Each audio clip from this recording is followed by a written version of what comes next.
Post Covid syndrome में corona के serious patient vascular necrosis से ग्रस्त है। पेशेंट जिन्हें स्कीन, अल्कोहल, दमा और एस्थमा की समस्या है उन्हें स्टेरॉइड दिया जाता था। यंग पेशेंट जिन्होंने स्टेरॉइड लिया है उन्हें भी एंड आर्टरी बंद होने से वेस्क्यूलर नेक्रोसिस बढ़ा है। कुल्हे की हड्डी का बेरिंग घस जाता है। हड्डी के खून का दौर होकर हड्डी डेड होना। हड्डियों को खून का प्रेशर न मिलने से डिकम्प्रेशर होता है।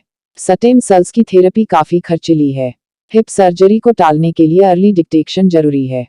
ससेप्टेबल पेशेंट को स्टेरॉइड लेना पड़ा है।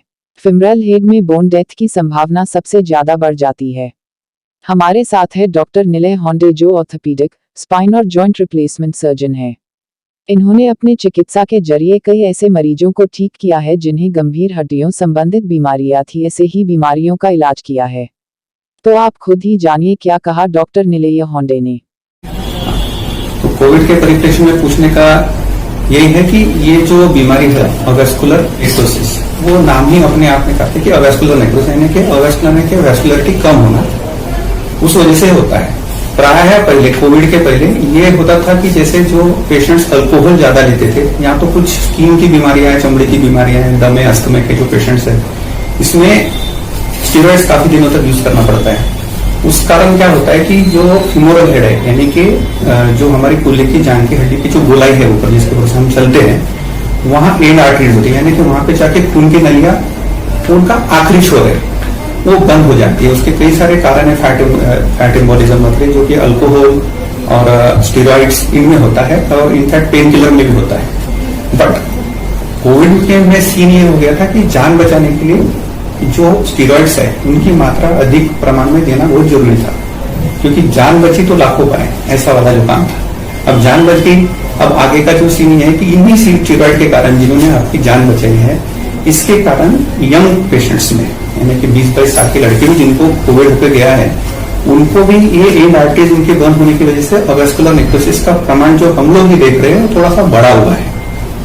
तो वो तो है कि ये जो स्टेरॉइड्स है उसकी वजह से आ रहा है। और पेशेंट्स अभी आके कंप्लेंट करके बताते हैं कि साहब मुझे टॉयलेट में बैठने में प्रॉब्लम होती है, नीचे बैठने में प्रॉब्लम होती है, पूजा में बैठने में प्रॉब्लम होती है। ये उनकी सिंपल कंप्लेंट्स होती है जो कि एक जनरल प्रैक्टिशनर के द्वारा आराम से नजरअंदाज हो सके, क्योंकि क्या होता है कि पेन किलर देते हैं, मसल रिलैक्सेंट देते हैं तो कुछ दिनों के लिए दर्द चला जाता है, लेकिन इसका इवैल्यूएशन होना बहुत जरूरी है।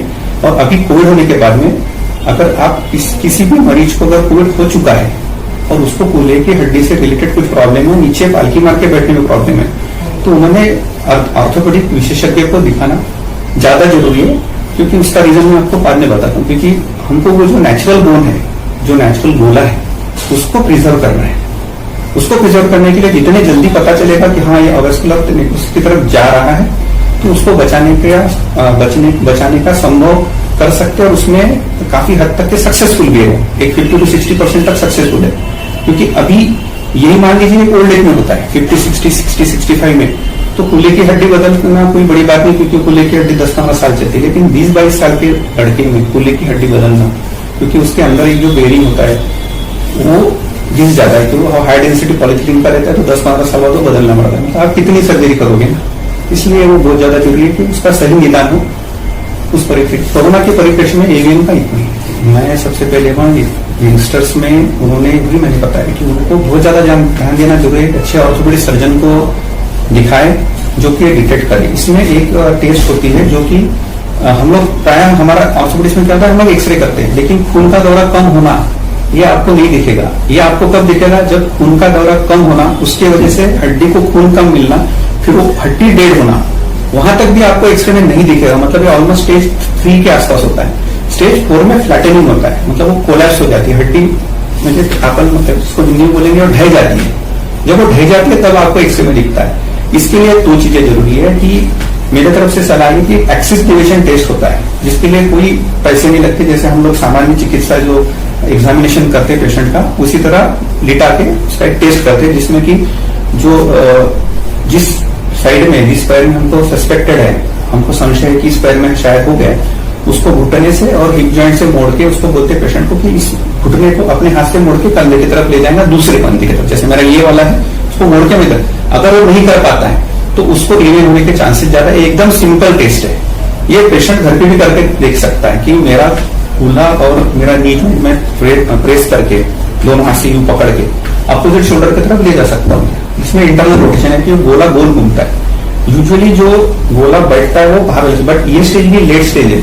अगर आपको नीचे पालकी मार के बैठने में या बैठने के बाद जल्दी उठना पड़ता है, गर्व होता है, तो तुरंत दिखाना चाहिए यंगस्टर्स ने और एमआरआई करना चाहिए। एमआरआई में ही इसमें जल्दी पता चलता है कि ये इवन उसका स्टेज भी पता चलता है 0 1 2 3 4 है कि 5 है। तो 0 1 2 3 तक तो एक्सरे में दिखने वाला नहीं। या तो आप एक एक्सेस डिविएशन टेस्ट कर लीजिए, या तो इसके लिए डॉक्टर के पास जाना पड़ेगा एक्सेस डिविएशन टेस्ट के लिए। तो मैंने तो बता दिया सिंपल कि कैसे वो कर सकते हैं, जिसको डाउट आता है वो चले जाए और तुरंत एमआरआई कर ले। तो एमआरआई इसका स्क्रीनिंग टेस्ट है। अब इसमें फिर से वही एमआरआई का रोल आ गया। स्टेज 3 के बाद बचा पाना थोड़ा मुश्किल है। मैंने कुछ केसेस किए हैं जिसमें हमने जो अंदर प्रेशर बढ़ जाता है, खून नहीं मिलने की वजह से हड्डी के अंदर प्रेशर बढ़ जाता है, तो इसको बोलते हैं डिकम्प्रेशन सर्जरी। यानी कि उसमें छेद बना के उसका जितना गंदा बोन है वो निकाल देते हैं। अब उस गंदे बोन के बदले आपको कुछ डालना पड़ेगा। अब आपने हड्डी का एक हिस्सा निकाल दिया, चाहे वो गंदा था, तो इसका मतलब वो कमजोर हो गया। तो आपको पेशेंट को बताना पड़ेगा भाई 1.5 महीना तक के 2 महीने तक के तुझे वजन देके नहीं चलना है। इसमें कई सारी नई टेक्निक्स है, ठीक है।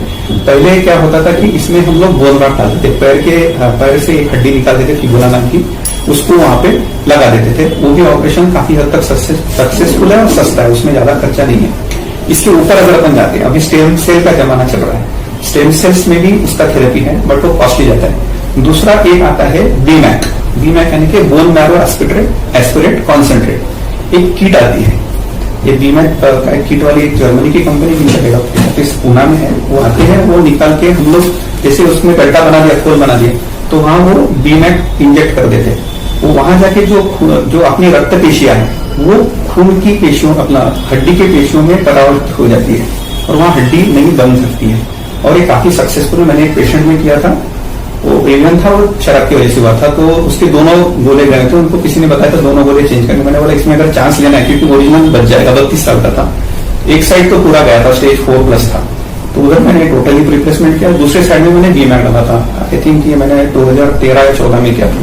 तो वो जो है वो 100% सक्सेसफुल रहा। आज उसका एक जो गोला है एक साइड का, लेफ्ट लेग का शायद चेंज किया, और राइट साइड का उसका ओरिजिनल है वो बच गया। उसके बाद उसने शराब ऑफकोर्स पीना छोड़ दिया, वो अलग बात है।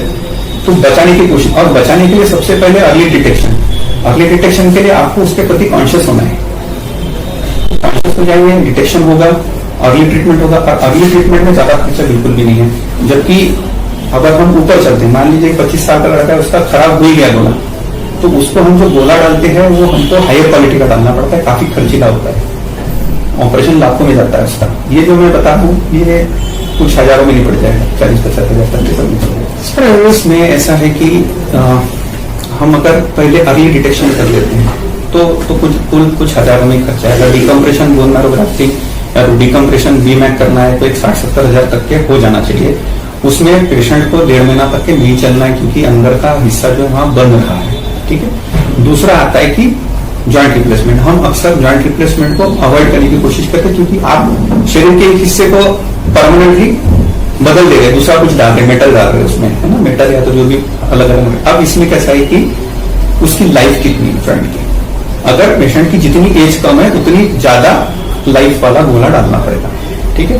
तो इसमें सिरेमिक ऑन पॉली जो आता है और सिरेमिक ऑन सिरेमिक, ये जो जॉइंट्स आते हैं वो डालने पड़ते हैं। इनकी कॉस्ट काफी जाती है, मतलब 1.5 से 2 लाख का सिर्फ जॉइंट ही आता है, सिर्फ जॉइंट, सर्जरी का खर्चा अलग। उसके बाद मान लीजिए कोई पेशेंट अफोर्डिंग नहीं है तो उसको सिरेमिक, उसको स्टेनलेस स्टील यानी SS ऑन पॉली अगर डालते हैं तो 80-85 के बीच में, ये सारे मैं इंपोर्टेड बता रहा हूँ, इंडियन भी आते हैं।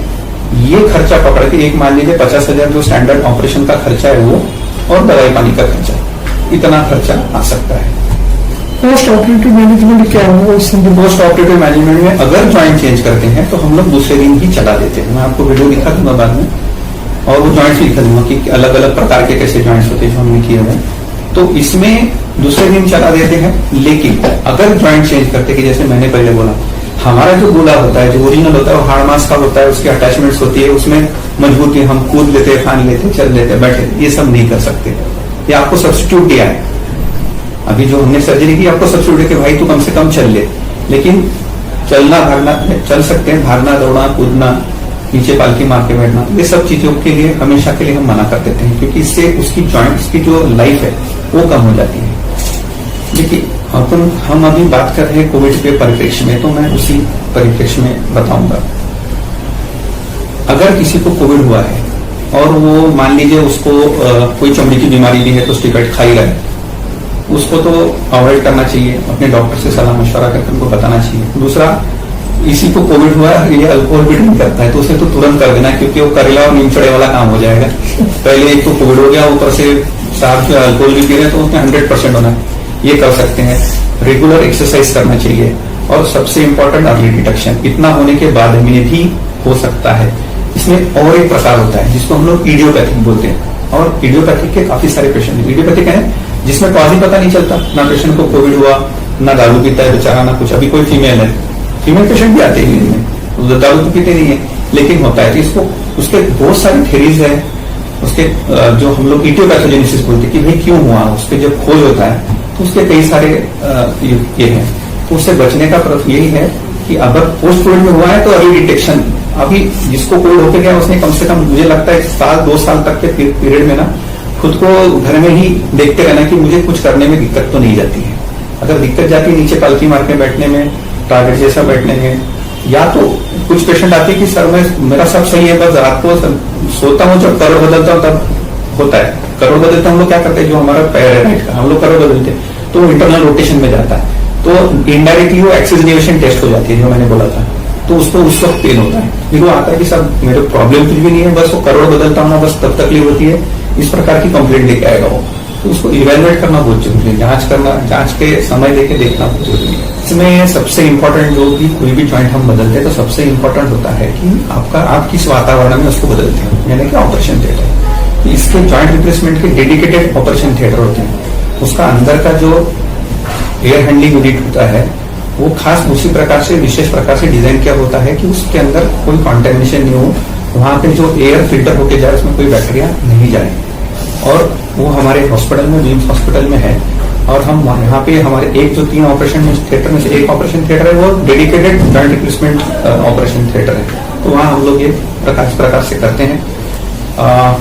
एक मेन इंपॉर्टेंट चीज वही है। बाकी इसका टेक्नोलॉजी के हिसाब से अगर देखेंगे तो जॉइंट रिप्लेसमेंट में अलग अलग टाइप के जॉइंट्स है, और उस हिसाब से मतलब उसका जो क्वालिटी है जॉइंट का, लास्टिंग क्वालिटी कितना लास्ट करेगा उस हिसाब से ये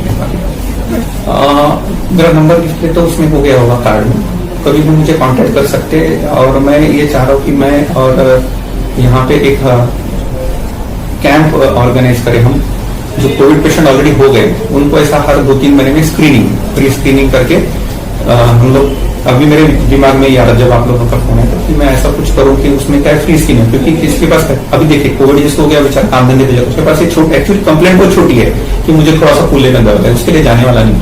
कुछ तो इनिशिएटिव करके उनका स्क्रीनिंग कराने का मेरे दिमाग में चल रहा है कि वो स्क्रीनिंग हो जाए तो हमारे पास जितने कोविड पेशेंट्स के कॉन्टैक्ट नंबर है उनको फोन करके भाई इस संडे फला जगह पे फ्री कैंप कर रहे हैं, उसमें क्या चेक ही करना है, एक्सिस डेविएशन टेस्ट हम लोग कर देंगे, और उसके बाद में जिसको हमको लगा कि नहीं इसको हो सकता है उसको कंसेशन में कहीं तो हम लोग MRI कर देंगे, तो उसके बाद में पता चल जाएगा। तो वो फ्री ऑफ कंसल्टेशन करने का मेरे दिमाग में चल रहा है, तो मैं